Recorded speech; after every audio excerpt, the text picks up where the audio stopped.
Hello, आप यकीनन फरीद साहब हैं। जी हाँ। मैं आमिर आमिर इस्तांबुल से। इस्तांबुल से आया है यहाँ बिजनेस के लिए। अच्छा। जब इसे पता चला कि मैं यहाँ पर हूँ तो ये मुझसे मिलने के लिए आ गया यहाँ।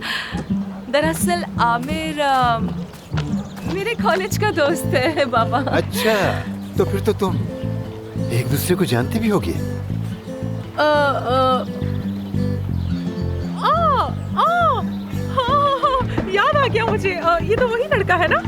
कितना बदल गया है ये। पहचानी देखो ना, नहीं इसको इसे। तुम्हें नहीं लगता ये कितना बदल गया है? वाकई क्या बात है। ये मैं तुम्हारे लिए लेकर आई थी, देखो। ये लो, खाओ ना इसे। हाँ क्यों नहीं। मैं तो यहाँ आपसे ही मिलने आया था।